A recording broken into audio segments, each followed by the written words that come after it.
We woke up, we were like, oh my God, there was fish everywhere, the bouncer was here, I was here, my gloves were over there, my sombrero was over there. Hello and welcome to this week's RugbyPass Offload with Ryan Wilson and normally Max Leaf. Bit of a philosophical conundrum, right? Because he has chosen to go to Cheltenham races to get pissed over hanging out with us. Well, something we didn't get in last week was I sat here just before the podcast last week and I went, you going to Cheltenham? He went, yeah. And I was like, well, you're not really because we're doing a podcast. And he went, what? That's how fucking useless he is. He had booked in to go on the piss. So fair play to him. He just said, I don't care, I'm going. And I sort of wish I'd gone and you could have just been left in on your own. My own. I can't believe insane. I can't believe he's just sacked us off. And I'm telling you, I think we need anyone that's listening, anyone that's watching, to send us a punishment. I think you should have a punishment. Yeah, every time you're not here. I'm thinking bring back those hot wings, get rid of the chicken and just make him drink the sauce, like a cup of sauce or something. Punish him. This is a disgrace. If this was rugby, he would be punished. But yeah, he's at Cheltenham, living it up, having a day of his life, and it took me 7 hours to get here. 7 hours from my front door at Glasgow to get to Earls Court today. 7 bloody hours. So you're welcome. Really Watch all the comments like, oh, fuck. Just before we get stuck into some rugby and chatting to Danny, how does a free case of beer sound? I know it looks pretty enjoyable because you've already started bloody tasting them. To celebrate the last week of the Six Nations, our pals at Beer 52 are offering you a free case of delicious craft beer. And I think Ryan Wilson can attest to how delicious they are because he got the taste. To be fair, simply go to www.beer52.com/offload and cover the meagre postage cost of $5.95 to claim your free case of 8 unique craft beers. Now, Ryan, talk us through. You've already had a couple. We love that one. We love this one. Shall I say it or are you going to say it? Cerdos voladores, the flying pigs. That was bloody awesome. Is that what that means? Yeah. Oh, there you are. That was very nice. I enjoyed that one. I like the label of this one very much. Max would be happy if he was here, but Y Fiesta Pale Ale. That was nice. And do you know what? Just for the camera, Casa Melton, Spanish lager. Oh, we've got a bit of a Latin vibe to our beers this week. Yeah, I think we've got the Spanish. Can you not tell? We've got the Spanish box. So sort of what I said. But Beer 52 is the biggest beer club in the world. Each month, is it good? Yeah, that's actually quite nice. Well, each month their beer experts carefully curate a case of incredible beers from different parts of the world. As we said, we're trying out the Spanish ones this week for the members to enjoy. So far, members have experienced beers from 40 different countries spanning 5 different continents. Crisp craft lagers, juicy IPAs, pale ales. You know, you can try the best beers from across the world with the UK's #1 beer club.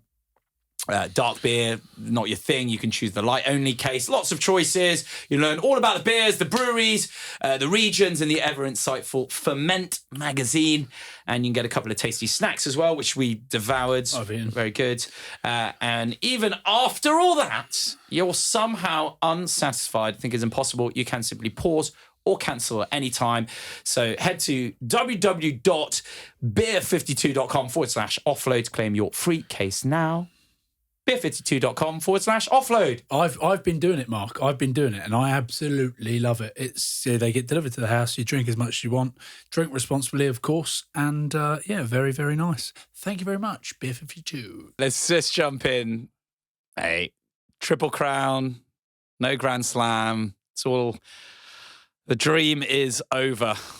It was a shame. It was a shame. How good were the boys? Like Scotland, first half. And Ireland. What a game of rugby. The first half of rugby, incredible. One of the best games I've seen at Murrayfield for a while, and it was so close, so tight. Should have taken the points before we went at half time.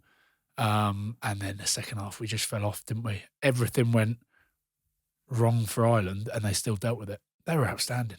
They're bloody good. They're #1 for a reason. You talk about everything going wrong for them. I mean, it was incredible, right? We had, 2 hookers injured, a prop scrummaging at hooker, a flanker doing the line out, all the other injuries, and they still managed to come through with, in the end, what was a relatively comfortable win. How impressed are you with this Island side? Oh, I was with Rory Best and Mike McCarthy, and we saw Van der Fleer thrown in, and we were like, hold on a minute, what's happening there? Because we obviously don't get the coverage of the TV. And so we're like, whoa, why is Van der Fleer thrown in? And we're like, oh, there's a hooker on the field, surely. So I went into scrums, and then we clicked, Cian Healy. I actually didn't even know you could do that. I thought you had to have a proper hooker in there. But it turns out, no, you just have to name one of your subs as potentially a hooker, which they'd done with Cian Healy. So, turns over a scrum. Outstanding by him.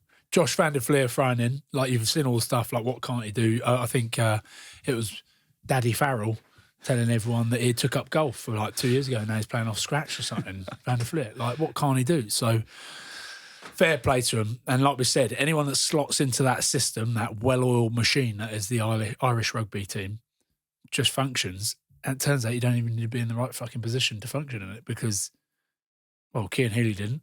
Van der Fleer's thrown in. They were outstanding. So, yeah, fair play to them. Number one for a reason. And I think they deserved the win. They were good. Very clinical. We are delighted to be joined by Quins legend Danny Care, and clearly a man who could solve all of England's current scrum half woes in the blink of an eye. Danny, nasty weekend for both yourself at Quins and, of course, England. What? I thought we your weren't two gonna bring teams shipping 50. I'm just laying it for Danny a little bit. Let's start with an easy one. You come up against our want-away co-host Max Laheath during the games. He giving you any chat? Yeah, we felt bad for the England lads. So to Marcus and Domers, we said in solidarity to them, we'll ship 50 as well, just so we're all in the same boat. The worst thing was I think Caden Murley and Will Collier got called in to camp. So we're like, you've got to sit through a 100-point review this week because you've got to do the England one and the Quins one. So it was we jest, but no, we were off it on Sunday, and Bristol were brilliant. Like some of their big players were exceptional. We gave them a lot of space, way too much, but Semi Radradra and Charles Piatow obviously leaving Bristol at the end of the season, but they were unbelievable. They finally turned up. It's one of those, you get 3 cheers for Charles Piatow at the end of the game. They were brilliant. We were poor. We still scored 4 tries. We got a bonus point, but you can't ship 50. Our defence was shocking. We gave them too much space, and they made it look easy. That's one thing that's always struck me with the Quins. Like obviously, Huw Jones, Shuggy. Yeah, he's told me how much he loved it there because he was like, defence was sort of optional, and as long as we tried to score more points than them, and he was generally going.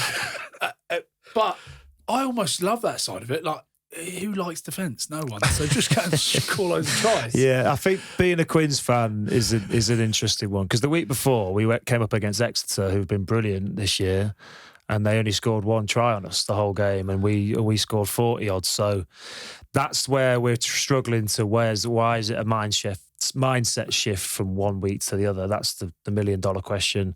Yeah. It keeps the fans guessing, though, doesn't it? The amount of times you come from behind. Yeah, we've had some great success games with that, giving them a lead, but a bit too much for us to crawl back this weekend. And Shuggy said I asked him about like the defence, like coach and that, and he was telling me about.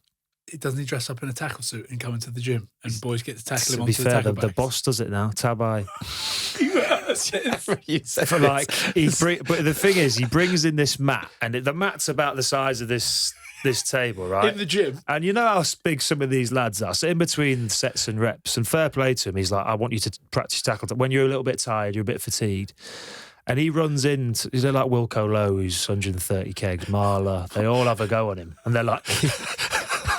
And he hits this mat, but his body's too big, so his head just hits the floor. And he wears a gum shield to see how big the hits are and that. to see who hits him the What else hardest. is he wearing? Just What's wears he one of those rhino Yeah, tackle those suit legs and that. thing. How good is that? And he wrote Jordan Turner Hall in to do it with him because Geordie does a bit of defence stuff with us and works for the academy. But Geordie's got a metal hip because he had to retire early with a bad hip. So he peels himself off the floor and drags himself out of the gym. It's madness. You won't catch me doing that when I stop playing. But yeah, that's the way to do it. Make it fun. Make Yeah. it interesting. Yeah, Do you know what I it mean? is No fun. one likes when they send you out, oh, right, you got to do 5 tackles each shoulder or something. Everyone's like, oh, and it's like, you give them the old. Yeah. And before you carry the ball, you hold the ball and you give it the old. Right, You sure. really let them know where you're going. You know, there was always a gentleman's agreement. 100%. Whereas, what a brilliant way to do it. Get the coach in. Yeah, the coach, because you have to hit the coach because he wants you to hit him. So. What about the lads who've been dropped or like Oh yeah, so falling out? you can What see is that? some of the lads, and he's ready for him, and the lads are like, right, I'm going to give him. Here we go. That's This is my amazing. time, and they want to show him. They're like, I'm going to show you how hard I can hit. Gonna have to have a word with And Franco it's- Smith when I get back yeah, to it's Let's go. feisty. Stick the suit on. Could you imagine Eddie Jones just suiting up for that? Oh dear. That's so good. So good. I'll go with a quick tweet from your pal Joe Marler. I don't know if you saw it. An absolute shambles, shower of shit, pathetic, flannel-ridden performance. Is that England or? That's what I was going to say. Which did you think it was? It's for you It guys, could, it actually. could have been either. No, I think he was referring to us. He doesn't mince his words, Joe, and he was probably right, especially with what we did the week before against a very good Exeter team, fully loaded, but only really Stuart Hogg missing. To then not back it up the week after is annoying, typical Quins, some might say. And that'll be the reason we're all pushing for that top 4. It's so tight. And if you do things like that, you probably don't deserve to be there. So we now have to beat every team for the rest of the season to get in that top 4. And that includes Sarries away, Leicester away. So we've given ourselves a mountain. But it's a challenge. We'll give it a go. The typical Quins way. We'll have a crack. Let them get away. And then We're lulling them in at the moment. I fucking tell you, end of the season, you'll be like, You never see, know. that's- You like, never know. We've taken it from actually doing it in the games to doing it throughout the season. Let people get away and then fucking Just reel reel them back them in. Very smart. Oh, I'd love it if you did. I'd absolutely love it. So Yeah, was we'll Joe see. playing? Joe was on the bench. He played. I was going to say, you hope 30. he was playing because he wouldn't throw a tweet out like that. No, to be fair, he's hammered the lads. He only played 30. So it's true, though. Yeah, all It right. is true. Fuck, because I did see that, and I thought it was about the England team Yeah. because I didn't know. Well, you never know with Joe. He's smart with his tweets. Yeah, He's very cryptic. smart with his tweets. Yeah, but yeah, that's pretty outgoing on the boys. Yeah, isn't it? it's tough. Yeah, terrible for fucking. We were terrible for 50 minutes, and then We were all right for that. But to be fair, we actually played quite well the last 30 when he was on. So Oh, he's yeah. probably something in that. While we're talking about tweets, your old teammate Andy Goode tweeted over the weekend, how good are the Ireland coaches that England sacked in 2015? Yeah, they're doing well. They're doing well. I think with coaching and rugby and sport and playing, you'll agree, I think, Ryan, some of it's so much about timing. Like, Faz is a brilliant coach. Like, worked with him with England, brilliant guy. I had no doubts he was going to be really successful with Ireland. And he's got the luxury of going, well, Leinster are the best club team in the world.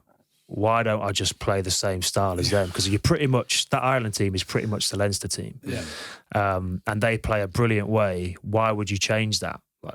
So he doesn't have to. So you just roll the same game plan out for those lads. And then you've seen this tournament, like Gibson Park being out, Tag Furlong being out. It doesn't matter. Someone will just step in and they've been unbelievable. And with all the injuries and stuff that was thrown at them at the weekend, they still came through. It's going to be a tough day at the office again for England this weekend. But I do think everyone keeps saying Ireland, obviously they're the best team in the world, number one. I think that France team at the weekend, if it was playing Ireland, would have beaten Ireland. That France team, that performance was one of the best performances I've ever seen. They were nearly perfect. everything I'd say. stuck. They were amazing. Everything stuck from going back. Yeah, going back to Ireland though. I'm with you. I think, and I've heard things about Farrell as well. You obviously had him as a coach, but he hates long meetings. Yeah. And he's like, no, and apparently Paul O'Connell is like all about detail, but I'll be like, no, that's the end of the meeting. And he's like, oh, hold on, and he's like, no, they'll figure it out. Yeah. Leave it to the players, they'll figure it out. Yeah, I think Faz, because he's not long out of the game. I mean, Paul O'Connell's not either, but the way that the character that I know Andy Farrell is, he knows lads switch off. You know, it's like after 10 minutes of a meeting, lads are looking and wondering what's for lunch. Yeah, drawing dick pics. Drawing dick pics. Always so if you don't, you get them in the 10 minutes, and then you give them the detail, and then you say, right, lads, you go and make of it what you will, and then I think that also drives players to take more ownership of stuff, because ultimately it's the players on the pitch that are doing the stuff. Interesting, isn't it? But Faz, I'm pretty sure he'll be Lions coach at some point, because he knows how to get a team going and get them together. You heard it here. There we go. You heard it here. Yeah, done. You heard it here. There we go. You can be on. You boys, you going for it? I've had 4 letters for Lions tours and yet to make a tour. So maybe as a kit man, I could just give Andy a call. Be involved. Just get me in. Get involved. Get me some I kit. didn't realise you even got a letter. I never had a letter. When I is the prefer Lions to tour? never How have a far away? letter, Yeah. because you always easier to deal with. you just like get your hopes up again, and then you watch Sky Sports News, and again your name's not written. You were talked up by the majority of the media and anybody who watched rugby ahead of the last Lions tour. So obviously you would have heard a little bit about that. You got a letter. Take us through how you felt when you didn't get on the tour. So obviously, I hadn't played for England in 3 years, pretty much. So then when people started throwing my name out, it's hard for you to not hear it. You hear it, you see it. And then you go, it's never going to happen. I've not played for England. I'm not currently playing for England. And then you'll hear someone in the camp, I think it was Sam Warburton, was like, I'd pick Danny Kerr. And then you suddenly go, Sam, like, Love you. But can you tell Warren maybe that as well? Because obviously I never would have expected to be anywhere near the conversation. And then you get a letter that says you're in contention, and you think, how many scrum halves get letters? 5, 6 maybe? Yeah. You'd say 6 in your position.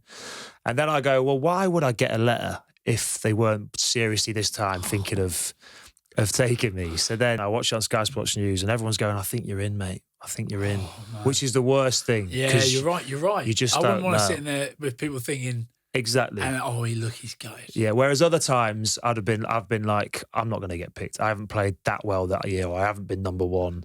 Whereas this time, because so many people were going, he's in my squad, I'd pick him. You start going, maybe this is the last chance. Hurrah! How good would that be?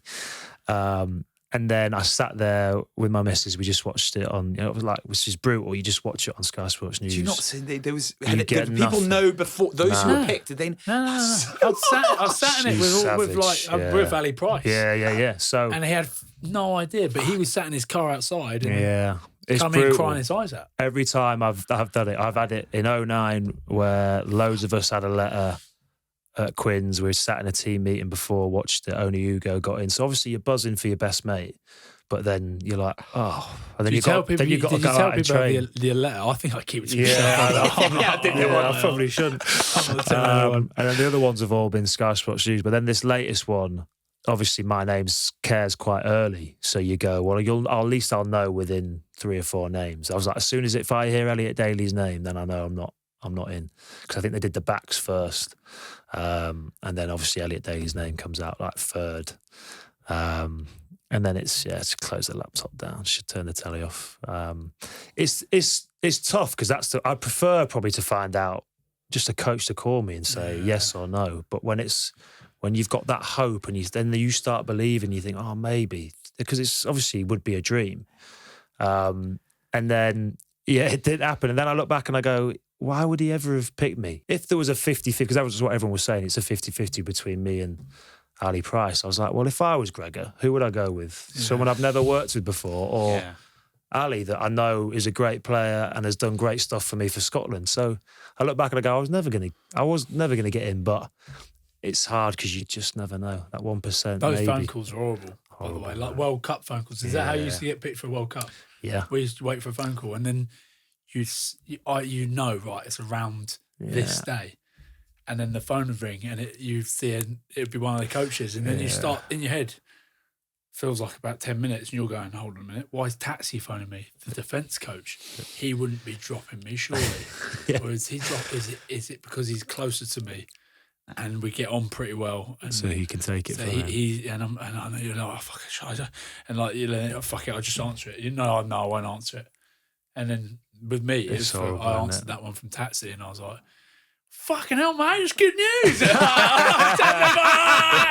He just straight off the bat. I'm like, so he didn't mess around. He just gave it to me straight away. But they're all the worst horrible, phone isn't calls it? ever, eh? It's like a Tuesday in camp they used to have in England where you just, if you haven't played that well on the weekend, you just don't want to catch eyes with the coach. So you're walking down the corridor and you just run the other way. You see that to the way. So you can't drop me if you haven't spoken to me. So, but no, they managed to catch me every time. They do. Or like you sit down in the meeting and then you go, can I have a word? And everyone's like, and no matter what, ooh, it could be the worst news ever. Worst news ever. All the boys like, ooh, just little kids. and then you really, walk back in, you're like, yeah, but be on lads. fuck, I should have just caught him earlier. That was so embarrassing. You'd have to go through this. No, BBC, but the whole way when you're telling that story, I'm like this. Like I feel so it's horrible. But even because Ben Youngs was picked, and then he ruled himself out. So then it was like a little bit from your perspective. You're like, well, maybe. Well, obviously, what happened with Ben with the family. Firstly, you were gutted and heartbroken for Tom and for Tiff, and Ben made the decision to stay at home, which then obviously, selfishly for me, goes, well, maybe there is a chance then that's one less person that you could get picked from. But no, they found more. They always find more. There's plenty of them. Yeah. So never mind. And then you see your boy Marcus Smith getting called up, and he's getting the front. Were you like, I would love to get like a right at the end of the tour call up just to hang out for like a day? Yeah, so obviously you never want lads to get injured, but from all those tours, normally someone gets injured. No 9 has gone down at all. So, and I think I got told for 3 out of the 4 of them, yeah, you were the next one. And you're like, which is even worse again. It's even worse again. But no, I think I came to terms with that. Me and the Lions wasn't going to happen. It wasn't a match made in heaven. But that thing with Marcus was just incredible. Like his story of getting taken off for England and told. He thought he was genuinely in trouble. He thought he'd done something bad, and they took him down the tunnel and said, "You're going the Lions." And he was obviously, then they announced it to Twickenham, which is just unbelievable. And then he went out and did his thing and was amazing. So yeah, it obviously with the Lions, you speak to people, everyone goes, "It's the best thing in the world." But you haven't done it. You're like, "Nah, it isn't." No, Sounds rubbish. Shit. Sounds rubbish. You're like, fuck, I really want to do that. No, it was never meant to be, mate. Yeah, if it happens for a reason. Exactly. You would have got in trouble or something on the tour. Yeah, so. most likely. No, in your record, you would have got in trouble. Yeah, well, 2013 actually was a year. I was hopeful of getting for the Lions. Didn't get picked again. And Stuart Lancaster said, well, we're going to Argentina. It's up to you whether you want to go or not, because I know you've been tired. You played a lot of rugby. Maybe this is one you can have a little rest for. It's up to you. You choose. And I was like, I'll have a think about it. I phoned him back a couple of days later. It's like, Stu, I've thought about it. Yeah, I think my body could do with it mentally. I could probably do with a break. So I'm gonna go on holiday and have fun instead, and just get away from rugby. He then held that over me and didn't pick me for a year because he said I chose the wrong thing. But I went on holiday to Thailand that year and then met my now wife. So it's all like, I've got everything happens for a reason written on my arm. I do believe in it. There was a reason I wasn't meant to be away playing for some country that year, and in the end I met my wife, who's now the best thing that ever happened to me. So I'm with you. I do. Beautiful. I am. You know, you're big on that. I'm a bit of a gypsy at heart. Yeah, I'm all that stuff. So. Too right, mate. And that must be why I've never been picked for the Lions. Yeah, that's the thing. It's all happening for a reason. Yeah. All the times I get dropped, all the times I don't get picked. Yeah. There's a big plan for me. The injury, it's not the beers that's keeping me out for the next 6 weeks. It's definitely happening for a reason. Final one, again. Okay, don't keep hammering me for this, but when they were doing the old scrum half lottery call-ups for the 2019 World Cup, were you not like, for fuck's sake, I'm like the best scrum half? Yeah, no, I got a phone call when I was on holiday at the end of the season because we were meant to have a World Cup. Well, the lads were having a World Cup camp and I got the call to say, we don't need you for the World Cup camp. And I was like, wow, not even the training camp. I've really done something badly. So that was a time where me and Eddie weren't really on the best of terms. So I remember watching the game. I was doing some corporate for the semi-final, and Willie Hines ripped his hammy off the bone, I think, or did his knee. And big Jim Hamilton tweeted straight away. He was like, "Daddy Care, wear your boots." And I was thinking, and then you go, who is he going to call? Because they need someone. They only picked 2 9s. So I was like, well, he has to call someone. And I was like, we hadn't spoken in a while. Maybe I should have texted him.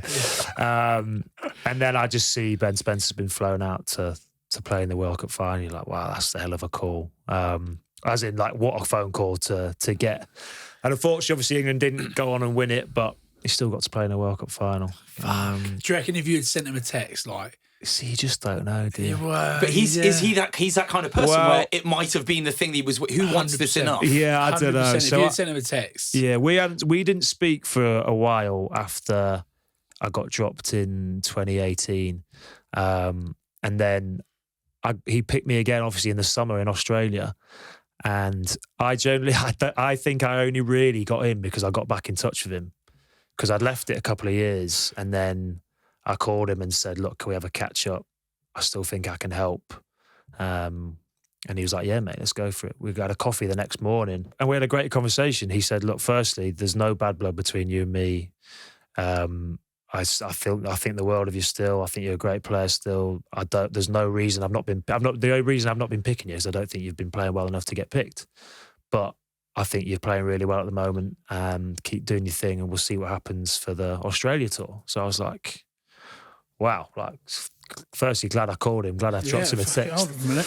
Can you getting on the buzzer? Hey, Gregor. Give me a shout. Just running fancy coffee tomorrow. Italy next week and all that. Yeah. And then it comes the end of the season and I haven't really heard anything from him again. And then I got picked to play for the Barbarians against England. So I was like, this is amazing. Never played for the Barbars before. Can't wait. But then I had this thing in my head. I was like Eddie said, maybe you could get on the England tour. So I was like, what do I do? And then we played our last game of the season. Sarries lost in the semi-final. Barbars are flying to Saint-Tropez on the Sunday, the day after. So I was like, bags packed. The night before, I was like, Eddie, can I speak to you?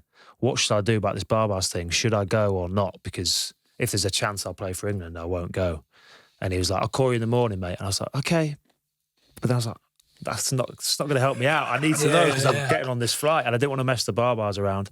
So I got to the airport. I was just about to get out of the taxi and he texted me saying, play for us against the Barbars, not for the Barbars. And I was like, wow. So I literally got the taxi to turn the car around, drove home and then joined up with England that night and then played against the Barbars, went on the Australia tour.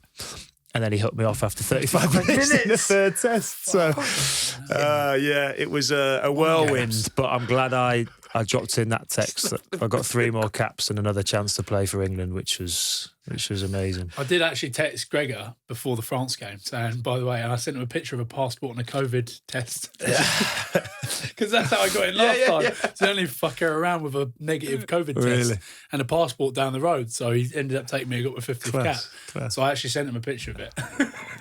You touched upon your half hour of fire in that third test in Sydney. Yeah.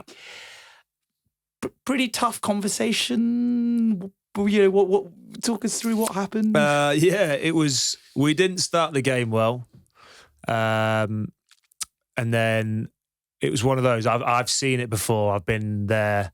I've been on the bench before when Eddie's whipped people off after 30. He did it to Luther Burrell. He did it to Tamana Harrison, and it's awful because you can't go off before half time. No. It's bad. It's embarrassing, but I think more than anything. If anything, you start limping when you come yeah. And then obviously at 30 minutes, I see JVP warming up, and I'm like, oh no, he's doing me. It was one of them where you just right, get off the pitch. You don't want cameras in your face. I went and sat on the bench and there's 20 cameras wanting you to react. Like Joey from Friends when he doesn't win that award. He's fuck, yes. But yeah, you just got to stand there and take it. You got to take it. And because up until this point, England had We won the first. We lost the first lost test. 1-1. Won the second one. So this was the decider. And the lads at half time were like, "Oh," because there's nothing anyone can say in that moment where it's gonna make it better for you. Yeah. But all the lads were just like, "I thought it was going to be me." There was a few lads being like, "I thought it was going to be me," and then it turned out to be you. And you're like, my heart bleeds, but it doesn't make that much. Yeah, so it wasn't great, but I understood why he changed someone. Like, we needed to change some sort of momentum. Do I think it could have happened at half time? Yeah, right. 4 minutes but later. I think, and that after the game, a couple of the coaches said there's like these theories that if you do change someone before half time, it has a better impact on the rest of the squad because it gives them a bit of a wake up call, which I do get, because all the other lads were like, right, shit, if it happens to him, it could happen to any of us. And then they started playing really well the last 5 minutes. And then we were able to win the game. So then obviously you're in the change rooms, the lads are buzzing, they've won another series in Australia, and you're the... Yeah, and what are you like? I was obviously gutted, but from where I'd been and out of the scene for 3 years to then come back in and have 3 more caps and would be able to wear the shirt 3 more times... I was really proud of getting back in. Obviously, I wouldn't have liked it to end how it did again, but it was just great to be back there in an England Sometimes shirt. it's also better to be away on tour when it happens 100%. because I find that happens when you're back at home. Where'd you go? You go back to the missus, go back to the family, and you're like. And you drown in your sorrows. Whereas when you're with the boys, you haven't got a chance. You're out in the beers. And you almost take the piss out of yourself. Exactly, with the boys saying, "Oh, what about me getting pulled at 30?" That's what happens because it's an easier way to get over it. Yeah. And I also 100%. I much prefer that it happened to me than it would have happened to Marcus or one of the younger lads, because I've seen it happen to younger lads and they don't come back from it. Like, because it can be crippling. I think for people. Brutal. Whereas. And I don't know whether there was a bit of that in it with Eddie, where he was like, right, someone's going here. Who can take it? Who can take it? My phone's going mental, by the way. Tim Visser will not stop taking it. What's he? Where do I start? Calls himself the talisman. I'm not calling myself. That's what the lads call me. Oh. To be fair, that's exactly what Huw Jones said. Calls himself the talisman. If there was a Lions tour this week, he's your starting 13, isn't he? Huw Jones. Oh, 100%. Mate, what a player, what a boy. And there you are. Genuinely haven't got anything embarrassing about him. Genuinely one of the nicest guys I've met. It's really nice. But he said he calls himself the talisman. Yeah. He said that as well. So. Well, I think sometimes you deserve nicknames. You earn your nicknames in this world. Came last on a private jet to Monaco once and had to end up sitting on the toilet. No, I was the smallest lad. So what? Go on. What? We'd played in the Challenge Cup final in Lyon. It was the end of the season, and then it was the Grand Prix in Monaco the day after. So a few of us were like, why aren't we looking to go in on a little trip straight after Lyon to Monaco? And then Jamie Roberts, as he does because he's got a load of cash, was like, right, lads, let's do it proper. Let's have a look at private jets. And genuinely, private jets, when you look into it, when you split it between 10 of you, it's economical. It's actually very economical. I think it was like it ended up about 300 quid each or something, which you pretty much pay for a flight anyway. So we went to this private airport the next day, obviously hanging from the night before. This private jet rolls up and we're like, man, this is unbelievable. Yes. And there's a good crew of us. We got on the plane, we looked at it, we're like, this is amazing. There was beers, champagne everywhere. And they were looking at us, like counting the seats. We were like, hang on, there's these amazing seats, like 7 seats. And we were all looking around, we're like, well, where's the last seat? And the pilot was like, oh, there's like a pull down where the toilet is. So then obviously Nick Easter was like, well, fuck off, Danny, you're at the back. Got ourselves the smallest one. So I went and sat at the back and the boys are all sipping champagne. I'm sat in this toilet. I'm sat in the toilet of this private jet. But yeah, we had an unbelievable weekend. You felt like a footballer. We were like Playboy billionaires, like plastic billionaires. Very economical. Very economical. We had no money. Like the boat out the helicopter, it's very economical. Yeah. But yeah, it was a good weekend. We lost the game, but who cares? That's so good. I'm so glad I read those. The only other one was wrestled 2 bouncers at Infernos in Clapham. Yep. Hang on, stop. Tell us about the great institution that is Infernos. Yeah, there in used to London. be a regular jaunt for the lads, and there used to be quite a famous big fish tank at the bottom of the stairs, like big old thing. And we were in fancy dress. We'd been on an all day fancy dress party. David Stretter was dressed as Ken from Street Fighter because he's had the long blonde hair. Like I was a Mexican boxer. Yeah, right, as you do. And me and Stretz ended up wrestling, and then Stretz ended up kicking me on the floor. To which I was annoyed. I was really annoyed, and I got up, and I was like, I'm wearing boxing gloves, so I have to hit him. So I windmilled him, hit him. And then we just looked at each other, started laughing, had a cuddle. We were like, right, well, that was funny. And then these bouncers grabbed us both and they were like, right, you lads are gone, you're gone. And at the top of the Inferno stairs, it's a steep stairway. And he generally tried to throw me, and Jordan Turner Hall had come to help me. He was my bouncer back in the day. He through me, I had hold of Geordie and the bouncer. And you know when you fall downstairs but you're running? It was like a film. So we're skipping down these stairs. And all 3 of us went as hard as you can, into this fish tank. And it was like a film, you know, when you get hit with the water and everything.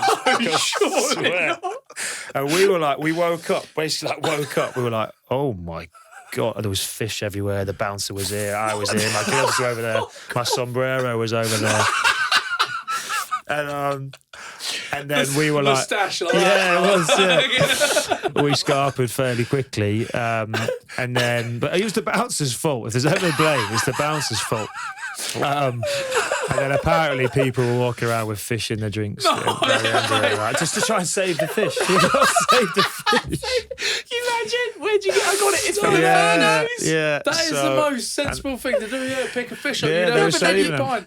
And they've never replaced the fish tank. I've not been back. Oh mate, that is priceless. Well,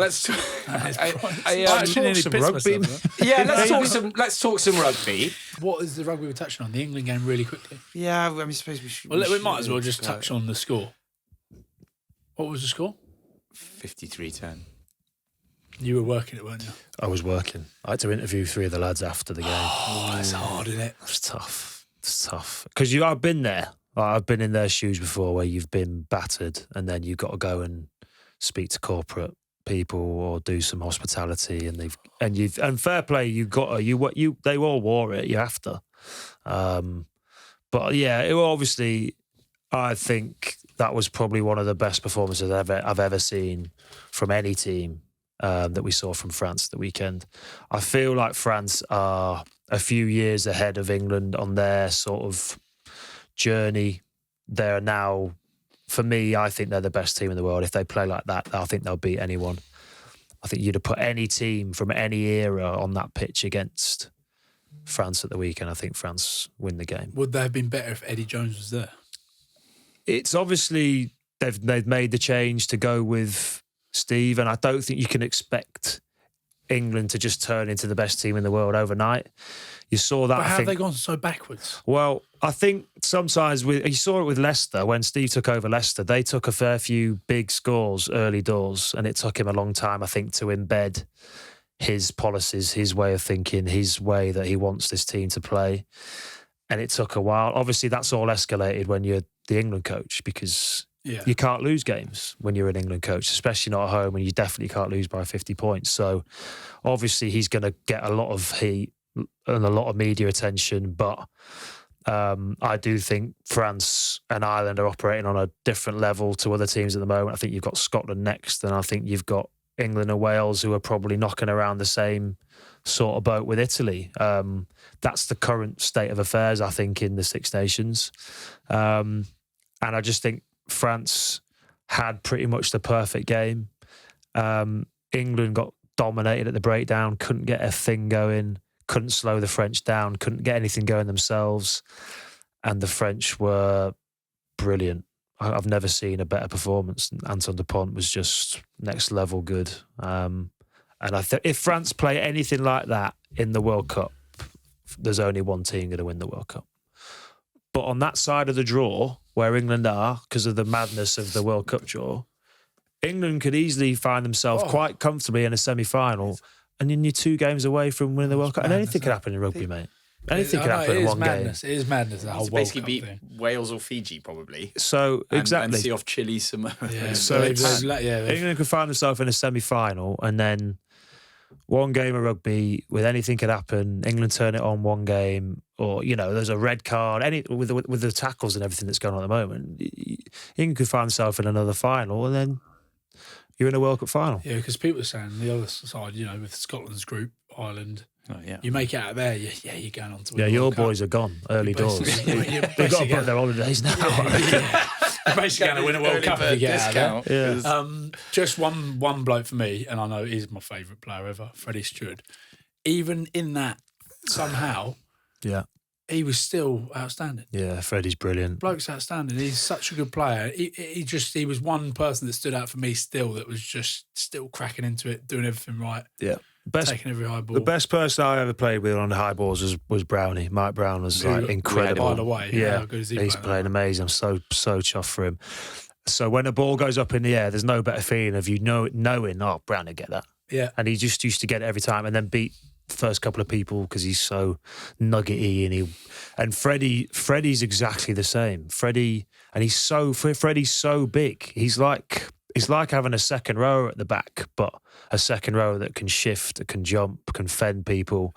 He's so big and powerful, and he catches the ball. Sounds simple. He doesn't catch the ball stood still. He catches the ball going forward. So he makes 5-6 meters on every kick. He's so reliable. He was one of the players that still stood out, even when you lose by 50 points. You think no one really would stand out. I still thought Freddie was exceptional, and he's now first name on that team sheet for England. From a professional point of view, Danny, Yep.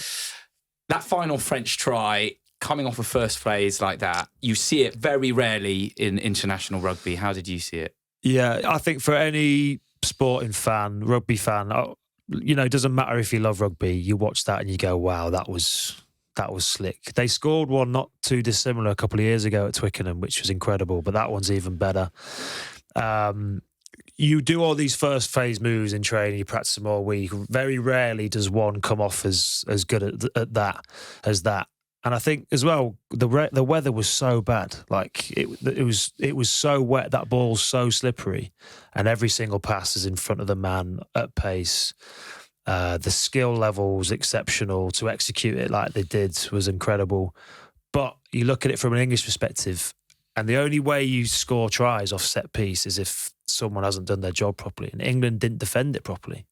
The first pass beats about 3 lads, which then compromises everyone on that. Sorry to be a nose on it.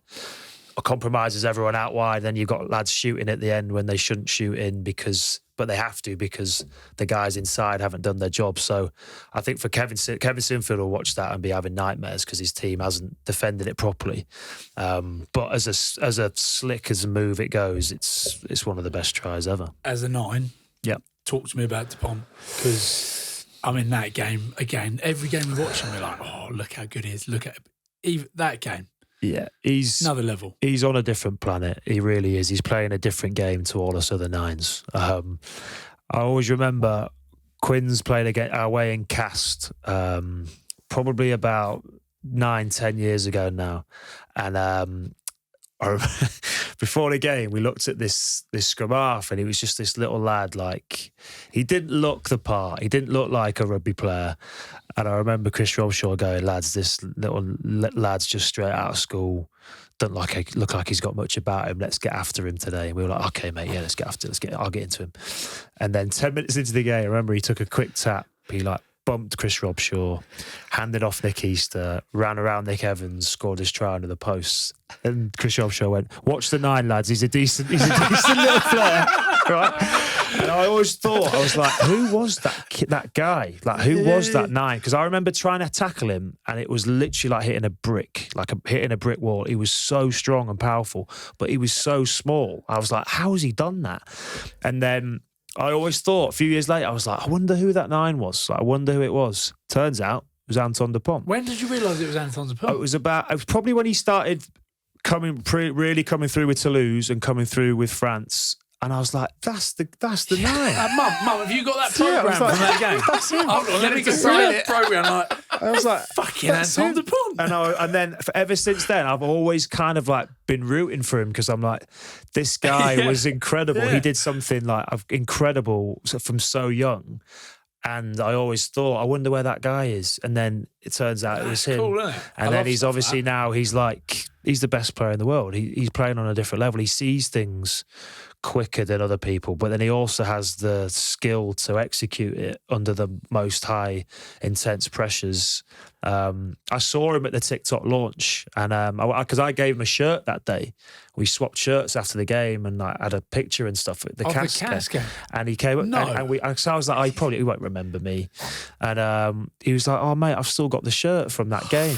And I was like fanboying over this. I was like, mate, you're like the best player in the world. Like, so amazing you've still kept my shirt. That's really nice. What did you do? No, I've got it. It's in the cupboard. No, I'm gonna dig that out because that might be worth a fair bit now. But no, you're like, what a player, what a bloke. He just seemed nothing phasing. I think the thing you said, mate, so consistent. Like, to be that good, you can be that good every now and then for one game. Things go your way. But he's like that every single game, whether it's Toulouse or it's France. He's playing 9 or 10. He's always the best player on the pitch. He's next level. It just feels like everything he touches, he's like Midas touch. Everything he touches turns to gold. Like his kicks, there's always a bit of space for him. I feel like people are just giving it to him. Normally, when you big lads hit a 9, like, you've banged him. Yeah, but he gets lit up, or people think they're going to light him up, and he'll just shrug you or step underneath you. Yeah. He's so powerful for a little lad. Like, it's incredible. No, it's amazing. That Sheffield Wednesday. We on the books of Sheffield Wednesday. Could have been. We've talked about how life goes in certain ways, but professional footballer don't regret it at all. Right? Not at all. No. I played there for 3 years. Growing up, it was all football for me. Growing up, I didn't want to be a rugby player. I wanted to be a footballer. That was the aim. That was the dream. I think most of us rugby players are failed footballers deep down. I'm pretty good at football. I love it. So there you go. And I played for 3 years, same team as Jamie Vardy. So we were in the same team, which was then mad. Like, that year, I left and went back to play rugby. Jamie left and went, obviously, back to his local team, went down the leagues, and then 5 years later, we kept in touch, and then 5 years later, he's, I think it was at Fleetwood, and then he ended up at Leicester, and obviously then 200 grand a week. But he was working full time, playing part time football, and then ended up getting his gig with Leicester. Then they won the league. He's banged 100 goals in the Premier League, and could have been you. What was your position? So we were a similar position. We either played up front or we played on the wing. We were similar, both similar height, quite nippy. Why are you laughing? Because it's like everything about our lives is mirrored. He's on 200 grand a week. He did all right. But no, I'm chuffed for him because he was as feisty and gobby as you see him now when we were 12, 13, 14. Like, fought for everything. So it's an amazing story, his story. You would never have watched Jamie at 13, 14 and gone, oh, he's going to be a Premier League superstar. Really? You would I wouldn't have said he was. He got released the same time as I left. We both got released at the same time, so they obviously didn't think he was up for it. But that just shows, doesn't it, like how many Jamie Vardys have been missed in football. Obviously, everybody in England wants to play football. How many kids get overlooked for being too small and go and give up? But he's an incredible story of not giving up and going and giving it a crack again and winning the league with Leicester and everything. Let's go through a couple of those with the clubs. Quins, Otley, you've done different England age groups and things.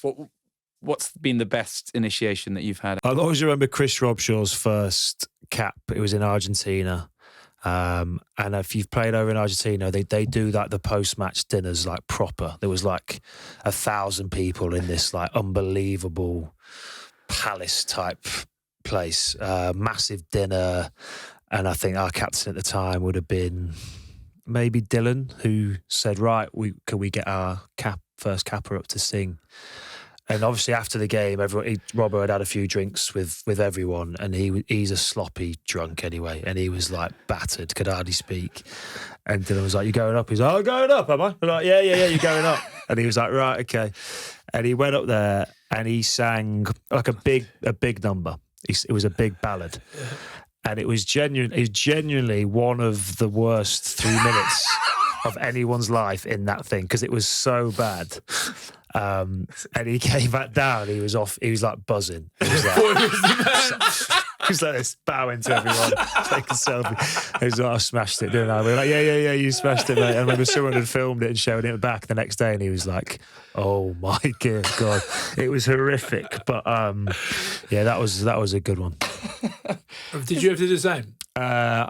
Mine was in New Zealand, and mine was typical on the bus on the way home from getting battered by the All Blacks in Eden Park. I remember I benched the first game when I got my cap, and then started against the All Blacks. Against the All Blacks, yeah, we got hammered, but it was like proper All Blacks as well. Like first cap bench against the All Blacks. Dan Carter,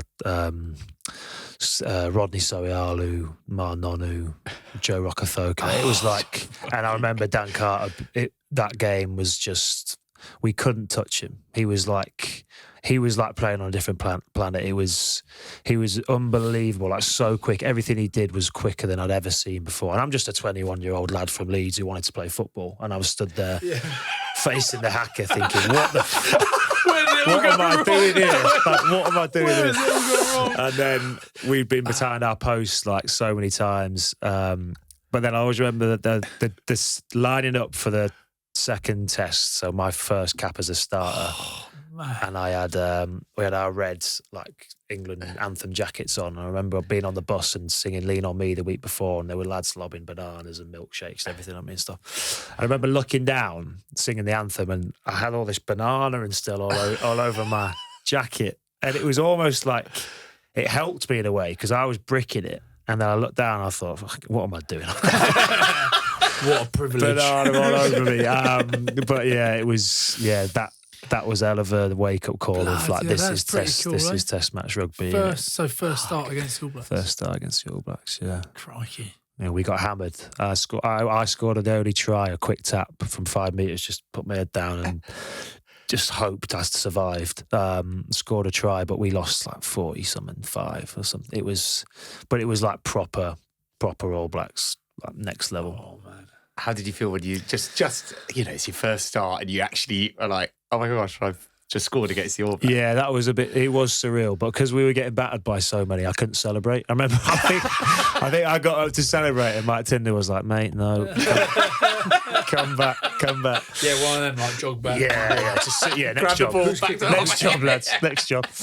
That's one of my pet hates, by the way. See when people like jackal for the ball, yeah, and then know they've won the turnover, and then they hold the ball for ages. So you know it's me. And they're like this, like walking around the ball. Like, just fucking drop it. We know you've got it, you north. If it's a try, fine, but a turnover. Yeah, when they got the ball in their hands, they're like this. It was like, you want this? It's my, It was me actually. Who needed this? Yeah. It was like Carrie at the weekend. Annoyingly, I interviewed him after the game and I hadn't seen it yet. Otherwise, that would have been my first question. Yeah, it's like lying. By the way, what have you celebrating? Just ripping him to shreds. So much. Just whilst we're on the All Blacks, you actually played understudy to Justin Marshall, didn't you? I did. At Leeds. What was that like? For me, Justin Marshall in the All Blacks was like one of the best players in the world, one of the best players ever. And then again, I'm straight out of school, 18 years old, training with Justin and just watching him. He wasn't the guy who'd be like, "Come and do some passing, Danny, come and watch this." He wasn't like that open with me, but I just watched him. I just watched him in training, watched how he operated, watched how he attacked defences. Shower. Just watched him in the shower. Great piece, great learn. Great. Just all the highlights. So it was like he wasn't the greatest trainer, but then you come to a game and he'd be your best player on the park by a mile. His skills, like you wouldn't say his box kicking or his passing were the best, anywhere near the best in the world in terms of scrum halves, but his presence as a bloke, like people were in awe of him. Players watching him and the way he attacked defence. He was like having an extra back row. He was that strong. He'd just run through people, throw offloads, or the way he'd do people with his eyes and then put people through gaps. That's the big thing of his game that I used to love watching. And also, like he'd rock up to. He was the big dog at Leeds at the time. Phil Davies was our coach, and back then at Leeds, if you were a second late to the meeting, doors closed. You're not coming in. And I remember one day Marshy, there was no sign of Marshy anywhere. And Phil was like panicking. He's like, "Oh, where's Marshy?" And I remember I was like sat in the front row, like with my notebook out, like keen as mustard, as you are as an 18-year-old. And Marshy was late and everyone's going, "Oh shit, here we go. This is going to be huge. This is going to be huge." And Marshy comes in, bursts the door open. He's got his shades on. He's got a coffee and he's got a sandwich. And everyone's like, "He's going to get hammered here. Phil's going to hammer him."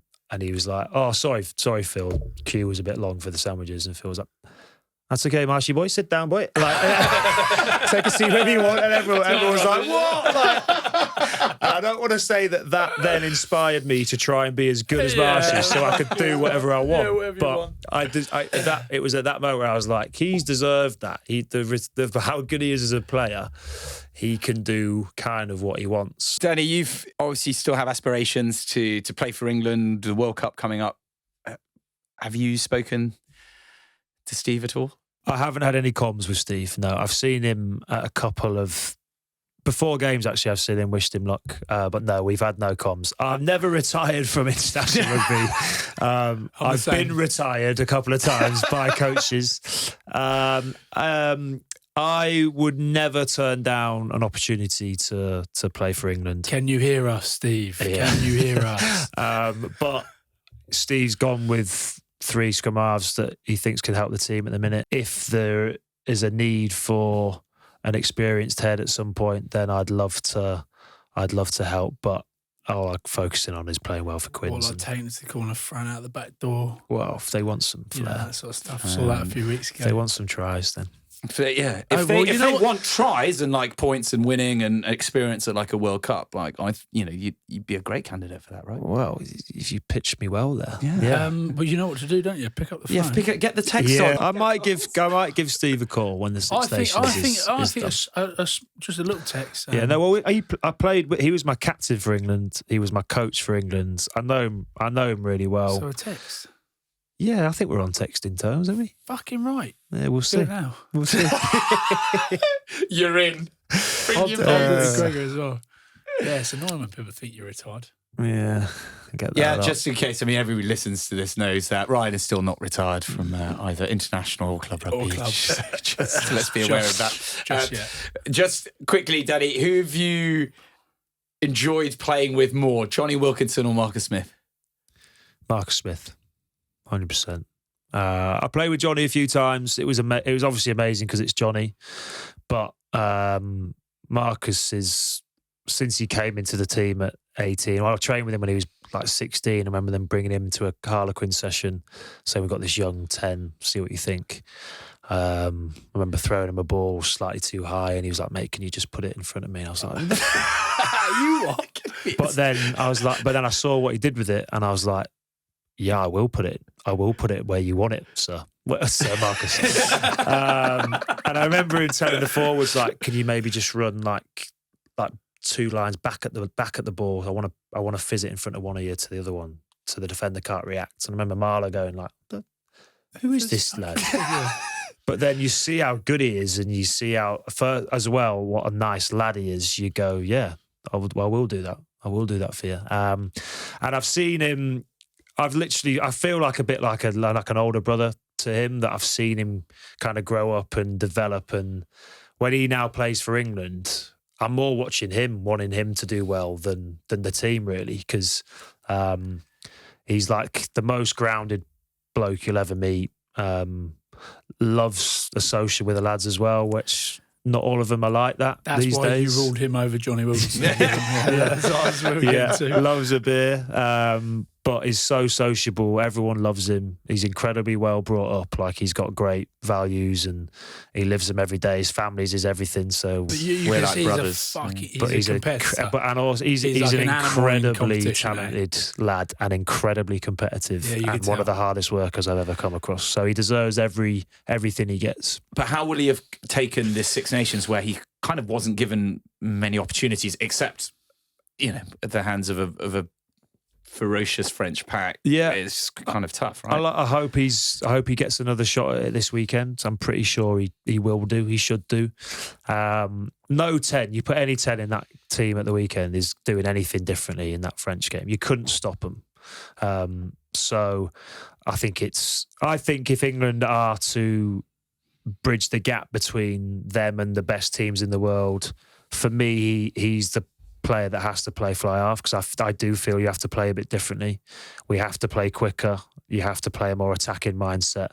And that being said, there are definitely games where I think Owen might be better suited to playing 10, but it'd be those two for me that would share it, and you get the best 80-minute performance out of that 10 shirt, whoever plays. But for me, if England want to go out and attack more, which I think you're going to have to do to beat these brilliant teams. Look at Scotland. It took a while for them to finally settle on Finn, but Finn's given now full license to run the team because they've realised just how brilliant he is. I think the same might happen with England, that he gets the full license to run it his way. We've always said, haven't we, here, Marcus Smith, get him in at 10 and play him at 10. I'd back him. We want to see him. I might be biased. Fucking rugby, you want to see it. 100%. I think he gets people off the seats. Like, he gets fans excited about the game. When he gets the ball at Twickenham, you can hear people get off their seat. You don't get that with many players. Other than yourself, because obviously that's who we'd have in there at 9. Who would you have in there at 9 with him? So look, I'm a big fan of JVP. I think he's done great. He's a great lad. I think whenever Alex Mitchell's come on the pitch, the tempo has increased, which it obviously is easier towards the end of a game. I made a career of it. And when people go, you should start, you just do that. And I'm like, finish it. Yeah. But it is easier when teams are tired and you're coming on with the one thing of tempo. Just get the ball away quicker. Yeah. But I'm looking at that burst. England performance, and the only way they're going to improve, I think, their attack is to play quicker. It's too slow for me at the minute. Yeah. The ball's at the breakdown for too long. It's got to be in and out in less than 2-3 seconds. If it's not, defences are set and there's no space. So I think he'll stick with JVP because I think he knows him well. He's done well with him at Leicester. But if you're Alex Mitchell, I think you're banging on that door. And if you're Rafi Quirk and Harry Randall, you're probably saying, give me a go. So there's some great lads that play all differently. I suppose it depends on ultimately the style that Steve wants to pick from. And at the moment, I think he's picking someone who's probably a little bit more safer than the others. Yeah, but don't, because look at Scotland. Ben White. Yeah, exactly. Yeah. How good? Ben Yeah, White's he's been great, come hasn't he? out of nowhere. Played I know brilliantly he's for playing really Irish, well for yeah. Irish, but Yeah. then Tony's given him a life and go on then, have a crack. And exactly. He's been great, and he took his chance really well. So, Danny, quickfire, first thing that comes into your mind, best player you've ever played with? Nick Easter. really minty. Unbelievable, mate. For a lad that was Doesn't do awful any- in the gym, Yeah. like terrible, like a 5-year-old boy in the gym, but his strength on a pitch and the way he read the game, and he was our best player every game, week in, week out. Never How got good. injured. Great off it as well. The social set. You need those blokes. The governor, Nick Easter. Yeah, Love that. Best player you've ever played against? Dan Carr. Like that game, I'll never forget it. Just effortless. We generally couldn't put a hand on him. Left foot, right foot kicking. He was so quick. He was a lot quicker than I thought. But speed of thought more than anything. Yeah, you don't think he's quick? Nah, but he just goes through. That's like Wilco, Jonny Wilkinson as well. Yeah, he was quick. Was he? Fit. He wasn't actually. No, he wasn't that quick. But he was. I've never seen anyone do the fitness test we used to do. He wouldn't let anyone beat him. So he'd have because it's Jonny. Like he had to be the fittest. I remember rooming with him once in Portugal, and like I woke up at 8, went for breakfast. We had a meeting at 8:30, and Jonny had been up since 5:30 kicking goals out on the pitch. I was like, "What are you doing, mate?" He's like, "I have to do it." I'm like, That's why you're Jonny Wilkinson. That's why you've won a World Cup. Yeah, true. And I'll be eating my 5th sausage of the morning. And he's drinking his Cheers. kombucha tea or whatever it is. Yeah. Biggest fight you've witnessed in training? When I first went down to Harlequins, I signed at the same time as Will Skinner and Paul Volley, who were both number 7s. Will Skinner had come from Leicester, where he said, you fight to get your place. And Paul Volley was obviously like a bit of a legend coming to the end of his career. And you've got this Will Skinner who's like up and coming, come down to Quins. They've just named Volley as captain. And we had like a trial game against each other, like an internal game, which never go well. Like nothing good comes of this. Worse. If you can get out of that, you get out. Yeah. And I remember I was on Volley's team. And I've put a ball into a scrum, and Skins is the like looking at Volley, and I was like, "What's he doing? He's not looking at me at all. He's just staring at him." And I put the ball in the scrum, and as the ball went out, Skins has just turned around to Volley and blindsided, giving him this dig, and it was for Skins, who's a little lad, like he's banged him, like knocked him, like he's gone. Volley's gone, clean out, couldn't move his legs, and everyone was like, why did you do that? Like, why? Like, again, I'm this 19-year-old coming down to go, like, what is this? Like, why? Why would just see the grown man punching the grown man, like, just for the crap? And he was like, I want the shirt. And I was like, mate, that's just ridiculous. But it was like, that's what we do. That's what we did at Leicester. And then I remember what Oogs, I think it was Hugo, went, it's not what we do here, mate. Yeah. Cockerell had been the coach at Leicester. So it was, I just remember that cheap shot, and Skins he'll live by it till this day. He's like, yeah, I had to do it. Player who's you should try that in the BBC. No? Yeah, just go watch, just literally prison rules, just go and beat the fuck out of Gary Lineker. He was also the person who hit Justin Harrison on that, not too far from here, stone's throw from here, when there was the Bath versus Quins thing at the end of the season. Justin Harrison broke Will Skinner's Transformer costume, which was one of the best costumes. It's taken him 6 months to build. It went from like that to then he was in a car, and he was like, it was incredible. Yeah, you don't fuck with Bumblebee. He was Bumblebee, and Justin Harrison ripped it off his thing, and then Skins, filled him in. Properly. But yeah. like Matt Gitters, fully deserved. Much. Yeah, he jumped. He jumped to hit him. Like Matt Gitto said, you don't mess with, like, that shows how much you care about your teammates. Is how much effort you put into your fancy dress. And that shows if you really care about your teammates, you'll go all out. And so fair play to him. The lads would just go morph suit. Oogs every year morph suit, bum bag. Easy, so easy, isn't it? But it's just not good enough. It's unacceptable in a team environment. Who's the player who's wound you up the most in your career? Do you know, Lee Dickson used to wind me up a lot.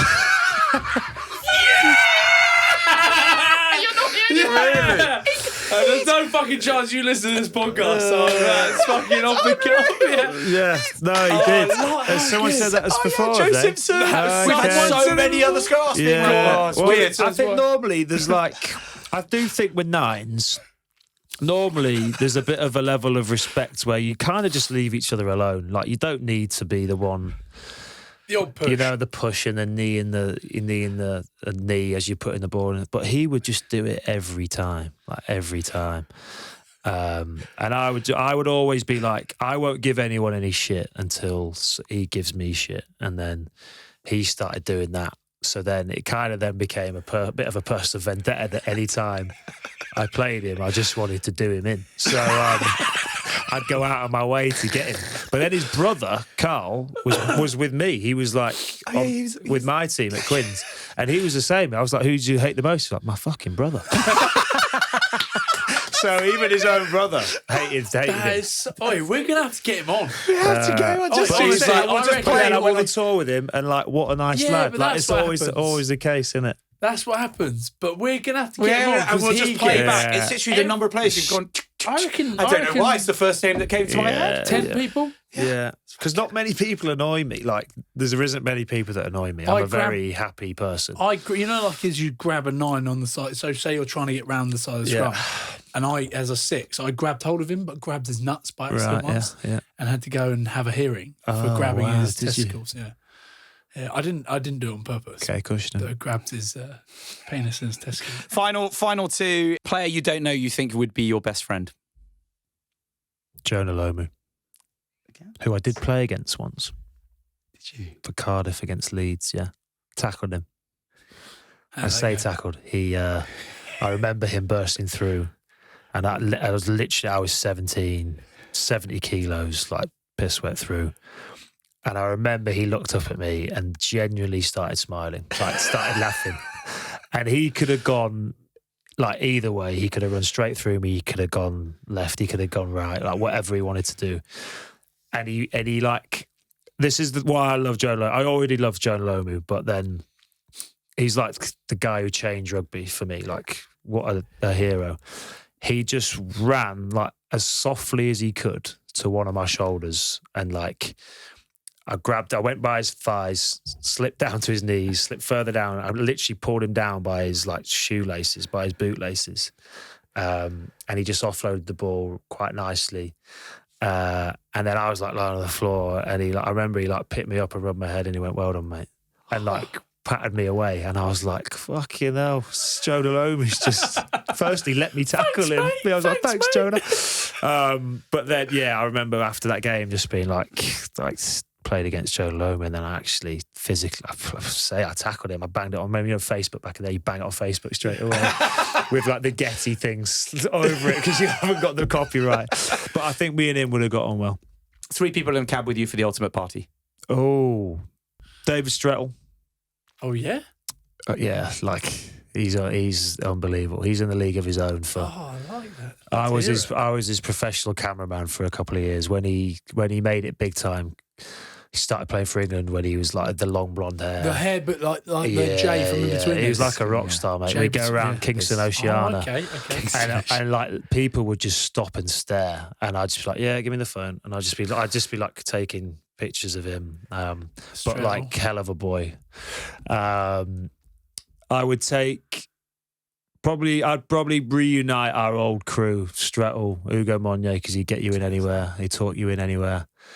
He'd be gutted if he didn't say that. And Jordan Turner Hall, because he was our bouncer. Until you getting thrown for a He'd look after the boys. But yeah, together we had a good little crew for a few years. It was a good set of boys.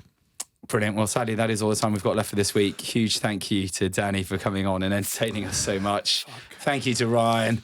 I'm not going to thank Max because he wasn't here. But thank you all for listening and watching. We'll see you all next week.